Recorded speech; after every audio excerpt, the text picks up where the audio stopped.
মা, ও মা, বড্ড খিদে লেগেছে। খিদে জ্বালাচ্ছে আর সইতে পারছি না মা। কিছু খাবার দাও না। ওরে আমার টিং টিং রে, তোর বাবা মারা যাবার আগে ঘরে যা খাবার মজুত করে রেখেছিলাম সব শেষ। কোথা থেকে খাবার জোগাড় করব কিছুই তো বুঝতে পারছি না। মা, ও মা, চলো আমরা কোনো পাখির বাসায় গিয়ে কাজ করি। কাজ করে নিশ্চয়ই আমরা খাবার পাবো। চুপ কর টুকি, তোর মা বেঁচে থাকতে তোরা কিছুতে অন্যের বাসায় গিয়ে কাজ করবি না। আমি যেখান থেকে পারি তোদের মুখে খাবার তুলে দিব, আর তোরা দু বোন শুধু পড়াশোনা করবি। মা রে, টুকি তো ভালো কথাই বলেছে। পড়াশোনা আগে নাকি পেটের খাবার আগে? পেটে খিদে রেখে পড়াশোনা করে কি লাভ মা? পড়াশোনা করলে বুদ্ধি বাড়ে, আর তোদের বাবার ইচ্ছে ছিল পড়াশোনা করা।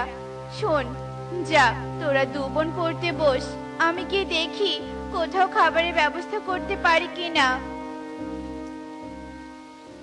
হায় হায় রে, বনের কোনো গাছে এখন কোনো ফল নেই, বনের মাঠেও কোনো শস্য দানা নেই।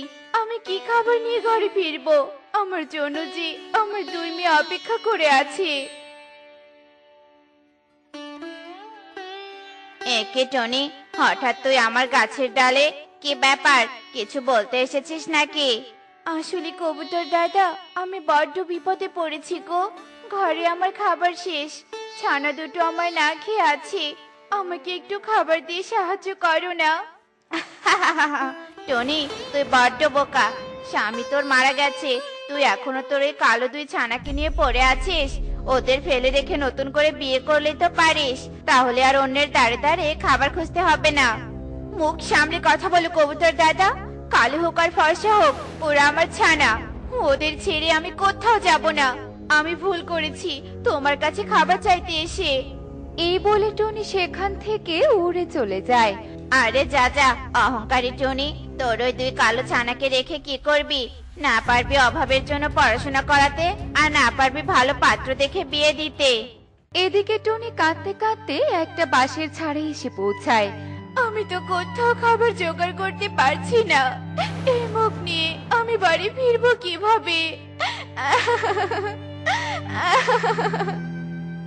কি গো টুনি, কাঁদছিস কেন?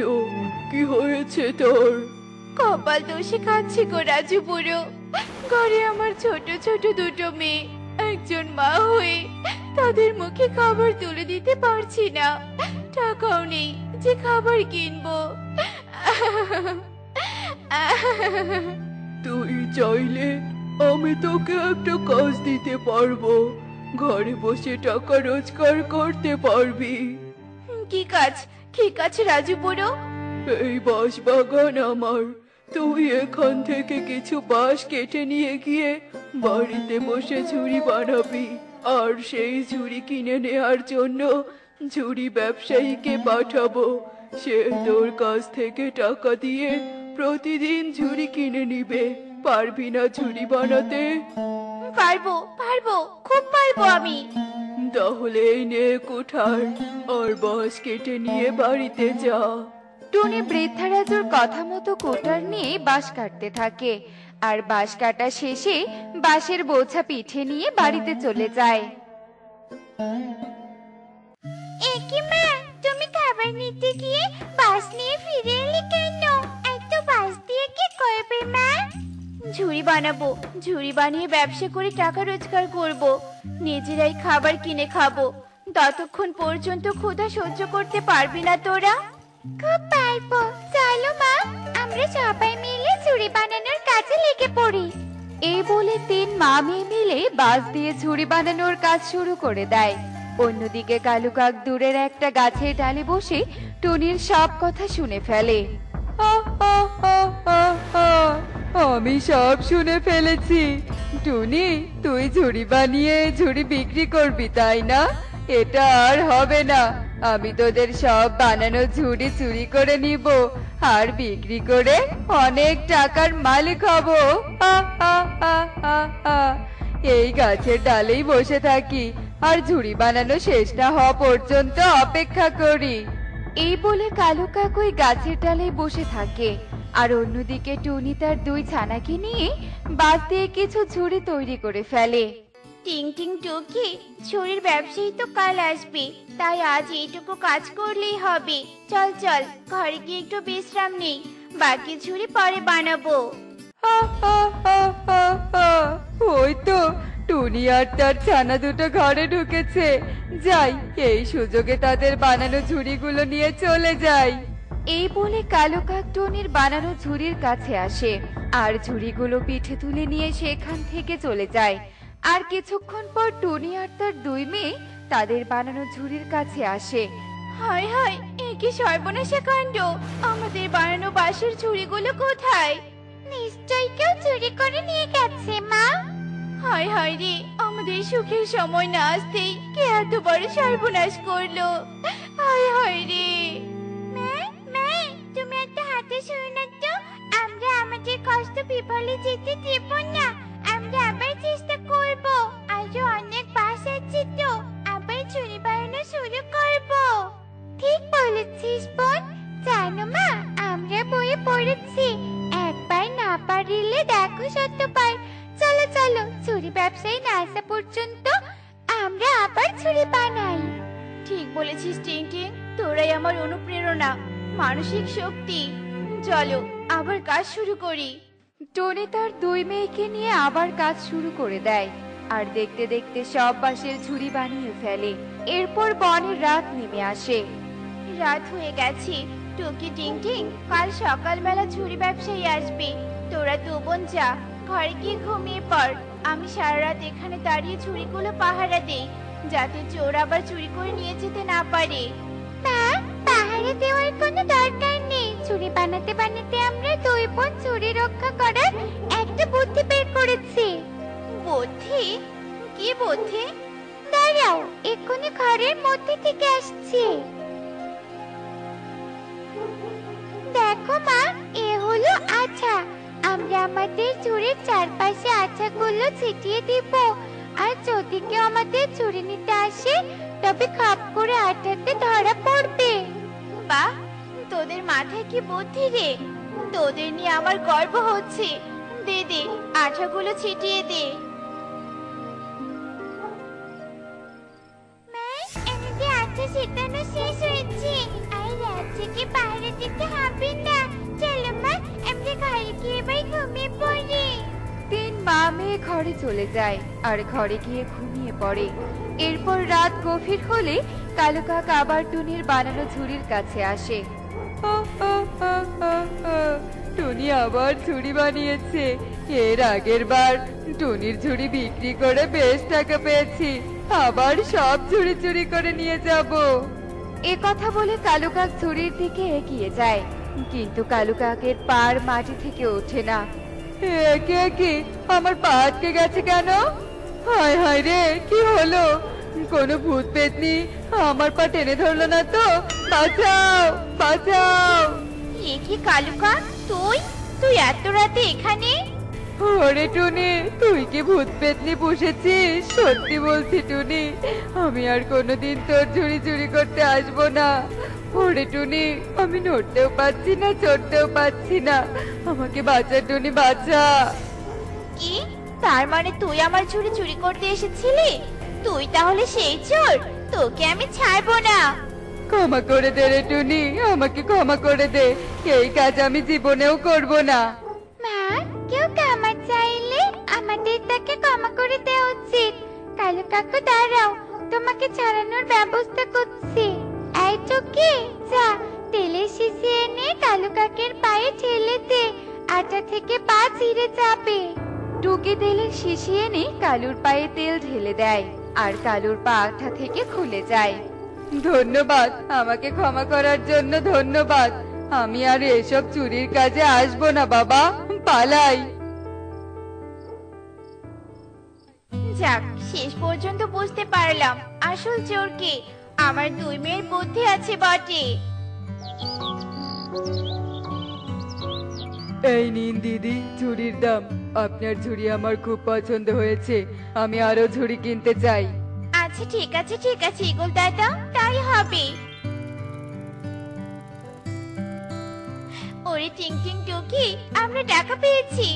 চলো চলো, সবাই মিলে আজ বড় হোটেলে গিয়ে পেট পুরে খাবার খাবো।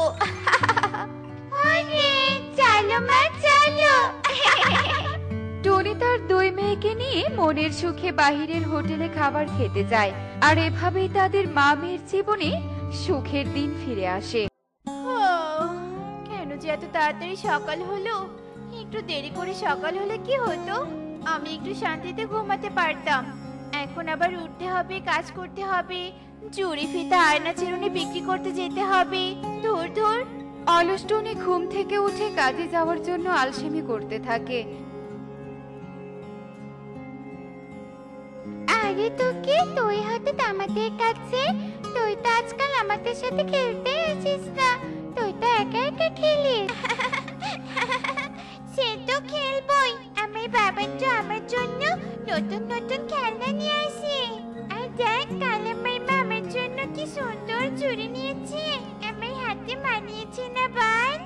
চুড়ি কিনেছিস বলে খেলাতে আসবি না নাকি? তোর চুড়ি দেখে আমি কি করব? চুপ কর তো কনক, অযথা ঝগড়া করতে চাস না তো। টুকির হাতে চুড়িগুলো আসলে অনেক সুন্দর। তুই এই চুড়ি কোথায় কিনেছিস রে টুকি?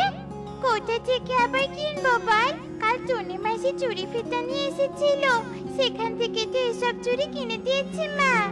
তাই? তবে আমিও টনি মাসির কাছে চুড়ি কিনবো। তুই থাক কনক, আমি মায়ের কাছে যাচ্ছি। যে করেই হোক আমিও চুড়ি কিনে নিবই নিব। বদমাস তোকে চুরি খাবার দেওয়ার আর সময় পেল না। এখন তো পারুলও চলে গেল, তবে আমার সাথে এখন কে খেলবে? এবার তোর 12টা বাজাবো বদমাস তোকে। রাগে ফুসফুস করতে করতে কনক টুকিকে মারতে যেতে টুকি ফুরুক করে পালিয়ে যায়।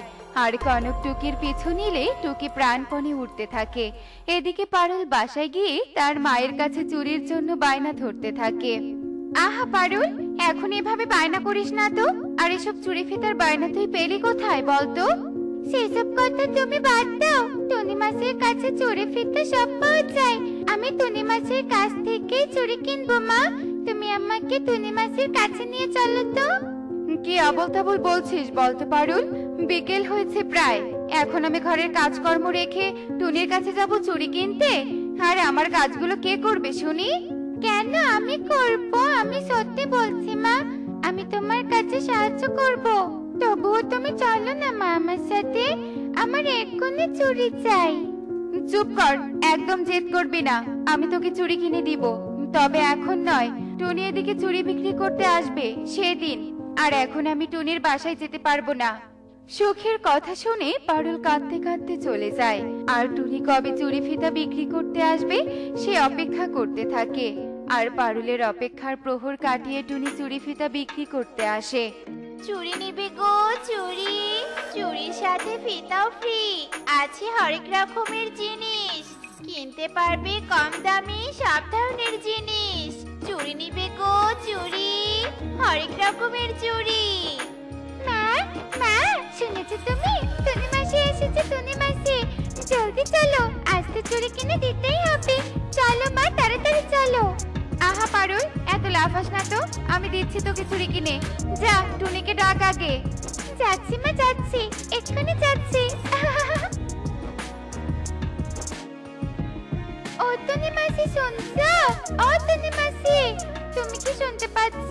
এদিকে এসো, আমি চুড়ি নিব। ও টনি মাসি শুনেছো? বাবা বাবা পারুল, চুড়ি কেনার খুশি যেন তোর উপচে উপচে পড়ছে। তা বলছি, তুই কোন রঙের চুড়ি নিবি বল? এখানে তো অনেক রকমের চুড়ি আছে। আমাকে এই লাল চুড়িগুলো দাও মাসি, আমার তো লাল চুড়িগুলো ভীষণ ভালো লাগছে। যে চুড়ি চাইছে সেই চুড়ি দে তো টুনি। কদিন থেকে চুরি চুরি করে আমার মাথাটা পুরো খারাপ করে ফেলেছে। এই চুড়ি ফিতার বায়না আমার আর ভালো লাগছে না। এরপর টুনি পারুলের পছন্দ মতো চুড়ি বের করে দেয়। আর নতুন চুড়ি পেয়ে পারুল তো ভীষণ খুশি হয়ে যায়। আর টুনিও টাকা নিয়ে পুনরায় উড়াল দেয় চুড়ি বিক্রি করার জন্য। চুড়ি নিবে গো চুড়ি, চুড়ির সাথে চাইলে পাবে ফিতাও ফ্রি। চুড়ি নিবে গো চুড়ি, আরো আছে হরেক রকমের জিনিস, সবই পাবে আমার চুড়িতে। মরে যাই ক্ষুধার জ্বালায় মরে যাই, সেই সকাল থেকে ঘুরছি আর ঘুরছি, কোথাও কোনো পাখি পাচ্ছি না। পাচ্ছি না তো পাচ্ছি না, অন্যদিকে খাবারও পাচ্ছি না। আমি কি এবার না খেয়ে মরবো নাকি? মরে যাই মরে যাই, ক্ষুধার জ্বালায় মরে যাই। অন্যদিকে টুনি চুরি ফেটা বিক্রি করতে করতে ক্লান্ত হয়ে যায়। ওহ, বড্ড হাঁপিয়ে গিয়েছি। অনেক চুরি ফিতা বিক্রি করেছি, আর না, আগে বিশ্রাম নিতে হবে, তারপর না হয় আবার চুরি বিক্রি করব। বাবারে বাবা, এত বড় চুরি পিঠে বয়ে নিয়ে বেড়াতে ব্যথা হয়ে গিয়েছে। আগে একটু ঘুমিয়ে নেই, তবেই শান্তি। আর হঠাৎই টুনির চোখ লেগে যায়, আর ঈগল উঠতে উঠতে টুনিকে দেখতে পায়। কি সুন্দর নাদুস নুদুস একটা পাখি। এই পাখিটাকে খেতে পারলে আমার ক্ষুধা মিটে যাবে। তবে আর দেরি কিসের?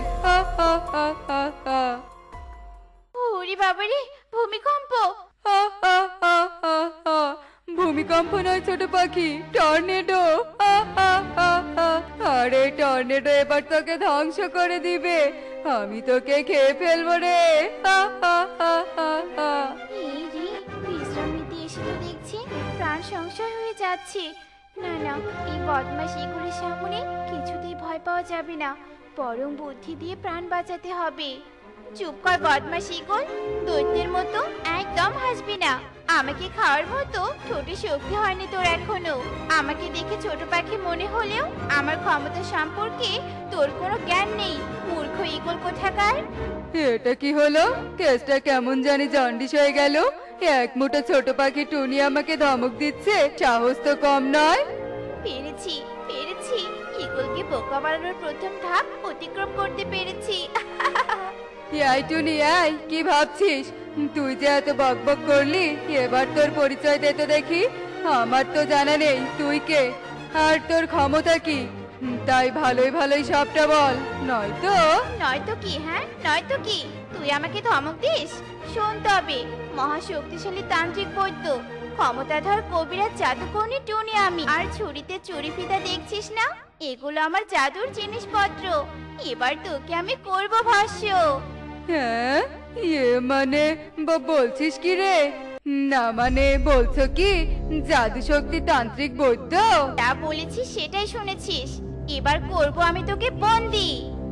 কি এই জিনিসটার মধ্যে আমার মতো পাখি দেখা যাচ্ছে? এই টুনি, এইসব হচ্ছে কি? জাদু বলে তোকে বন্দি করেছি, আর তুই পুরোপুরি বন্দি হয়ে গেলেই আমি তোকে ভস্য করে দিব। হ্যাঁ, কি সব বলছে এই টুনি? এসব কি তন্ত্রমন্ত্রের জোর নাকি? উড়ি বাবারে, শিকার ধরতে এসে তো প্রাণ নিয়ে টানাটানি হয়ে যাচ্ছে। ঈগল, বেঁচে থাকলে অনেক শিকার ধরতে পারবি, বাঁচতে চাইলে পালা। বুদ্ধি দিয়ে ঈগলকে তাড়াতে পেরেছি। ঈগলকে তাড়াতে পেরে টুনি উল্লাস করতে থাকে। দেখলে তো বন্ধুরা, বুদ্ধির জোর কতটা শক্তিশালী। বুদ্ধি থাকলে শত্রুর মোকাবেলাও সহজ হয়। এমনই সব মজার মজার শিক্ষণীয় টুনি পাখির গল্প দেখতে আমাদের সাথেই থেকো। আর গল্পটি কেমন হয়েছে তা কমেন্টে জানাতে ভুলো না কিন্তু। Bye bye.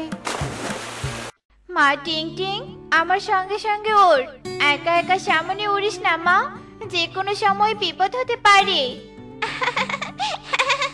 তুমি কি ভেবেছো এই আকাশে আমার উপর কি বিপদ হবে মা? আমি আগে আগে উড়বই উড়বো। ওরে কি মজা কি মজা। ওহ, তোকে আজ আমার সঙ্গে নিয়ে আসাটাই ভুল হয়েছে। আর সামনে যেতে হবে না, এখানে মাটিতে নামবো আমরা। এখান থেকে কিছু ফল আর রান্নার জন্য কাঠ সংগ্রহ করব। আচ্ছা ঠিক আছে মা, আমি মাটিতে নামছি। এই কথা বলে টুনি আর তার দুষ্টু মিষ্টি ছানা টিং টিং বনের মাটিতে নেমে আসে। আর টুনি টিং টিং এর উদ্দেশ্য করে বলতে থাকে, টিং টিং, আমার সঙ্গে সবসময় থাকবি, একা একা কোথাও চলে যাবি না, বুঝেছিস? চল প্রথমে কিছু কাঠ সংগ্রহ করি। আচ্ছা ঠিক আছে মা, চলো কাঠ সংগ্রহ করি। এরপর টনি আর টিং টিং সেখানেই ঘুরে ঘুরে কাঠ সংগ্রহ করতে থাকে। আর ঠিক তখনই টিং টিং একটা ফুলের উপর প্রজাপতি দেখতে পায়, আর সেই প্রজাপতির কাছে ছুটে চলে যায়। কি সুন্দর প্রজাপতি! বাহ, বাইরে রঙের তার পাখা। কি এটা কিসের দ্বন্দ্ব? দেখি তো, নিয়ে এসে একটু দেখি তো। এই বলে টিং টিং জাদুই দণ্ডটা তুলে নেয় আর নড়াচড়া করতে করতে হঠাৎ করে টিং টিং জাদুই দণ্ডটা ভেঙে ফেলে। জাদুই দণ্ডটা ভেঙে যাওয়ার সাথে সাথে সেখান থেকে বিষাক্ত ধোঁয়া বের হতে থাকে আর বিষাক্ত ধোঁয়ায় টিং টিং এর পুরো শরীর নীল হয়ে যেতে থাকে। তুমি কোথায়? আমি কষ্ট হচ্ছে, বড্ড কষ্ট হচ্ছে মা।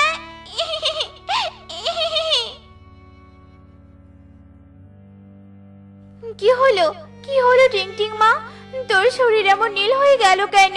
কথা বলছিস না কেন মা? কথা বল রে মা, কথা বল। টনি যখন টিং টিং এর পাশে বসে কাঁদছিল ঠিক তখনই সে দিক দিয়ে একটা ঈগল তান্ত্রিক উড়ে যাচ্ছিল। টুনির কান্না দেখে তান্ত্রিক ঈগল টুনির কাছে চলে আসে আর বলে, কি টুনি, কি হয়েছে তোমার? এভাবে কাঁদছো কেন? আর তোমার মেয়ের পুরো শরীর এমন নীল হয়ে আছে কেন? তান্ত্রিক বাবা, আমি কিছুই বুঝতে পারছি না, হঠাৎ করে আমার মেয়ের সাথে এটা কি ঘটে গেল। টনি যখন এসব কথা বলছিল ঠিক তখনই তান্ত্রিক ঈগল টিং টিং এর পাশে সেই ভাঙা জাদুই দণ্ডটা দেখতে পায়। কি, এটা তো বিষাক্ত পরীর জাদুই দণ্ড, তাও আবার ভাঙা পড়ে আছে। আমি সব বুঝতে পেরেছি টুনি, তোমার মেয়ে নিশ্চয়ই বিষাক্ত পরীর জাদুই দণ্ডটা পেয়ে ভেঙে ফেলেছে, আর এর মধ্যে থেকে বিষাক্ত ধোঁয়া বেরিয়ে এসে টিং টিং এর এই অবস্থা হয়েছে। তান্ত্রিক ঈগল, আমার মেয়েকে আমি বাঁচাতে চাই, আমার মেয়েকে সুস্থ করে দিন, আমি আমার মেয়েকে ছাড়া বাঁচবো না। তোমার মেয়ে ভালো হবে, একটি উপায় আছে। এই বনের দক্ষিণ দিকে একটা পুকুর আছে, সেই পুকুরে জোড়া ইলিশ মাছ বাস করে। ওই জোড়া ইলিশ মাছ এনে যদি আমার হাতে দিতে পারো, আমি নিশ্চয়ই তোমার মেয়েকে ভালো করে দিতে পারবো। আমি যাব, আমি আমার মেয়ের জন্য এই বনের দক্ষিণ দিকের পুকুরেই যাব। আচ্ছা ঠিক আছে, আমি তোমার মেয়েকে দেখে রাখছি, তুমি এক্ষুনি রওনা দাও। তান্ত্রিক ঈগলের কথা শুনে টুনি তার মেয়েকে তান্ত্রিক ঈগলের কাছে রেখে বনের দক্ষিণ দিকের পুকুরের উদ্দেশ্যে চলে যায়। বনের দক্ষিণ দিকে তো চলে এসেছি, কিন্তু এখানে কোনো পুকুর দেখছি না কেন? এদিকে উঠতে উঠতে তো আমি হাঁপিয়ে যাচ্ছি। আরে আরে, ওই তো পুকুর দেখতে পেয়েছি। পুকুর তো খুঁজে পেয়েছি, কিন্তু হায় কপাল, জোড়া ইলিশ মাছ ধরার জন্য তো আমি কোনো জাল নিয়ে আসিনি। টনি যখন এসব কথা পুকুর পাড়ে দাঁড়িয়ে বলছিল ঠিক তখনই সেই দিক দিয়ে কালু কাকা একটা মাছ ধরার জন্য জাল নিয়ে যাচ্ছিল আর টুনি তা দেখতে পেয়ে কালু কাককে ডাকতে থাকে। কালু দাদা, ও কালু দাদা, এদিকে একটু শুনবে গো। কালু দাদা, ও কালু দাদা। কি হয়েছে রে টুনি, ডাকছিস কেন? আমি মাছ ধরতে যাচ্ছি, আমার বড্ড তাড়া আছে। কালু দাদা, এই পুকুরে আমি জোড়া ইলিশ মাছ ধরতে এসেছি, তোমার জালটা আমাকে কিছুক্ষণের জন্য একটু ধার দিবে? ওই জাল দিয়ে আমি জোড়া ইলিশ মাছ ধরবো। এই পুকুরে জোড়া ইলিশ মাছ? ওরে বোকা টুনি, এই পুকুরে জোড়া ইলিশ কেন? এই পুকুরে ছোট পুঁটি মাছও নেই, অযথা আমার সময় নষ্ট করিস না তো। দাও না দাদা, দাও না জালটা আমাকে একটু, দাও না, আমাকে একটু দাও না দাদা। ঠিক আছে ঠিক আছে, এত করে যখন বলছিস তখন নে ধর, বেশিক্ষণ কিন্তু আবার আমার জাল দিতে পারবো না। কালু কাক টুনিকে তার মাছ ধরা জাল দেয় আর টুনি জাল পেয়ে ভীষণ খুশি হয়।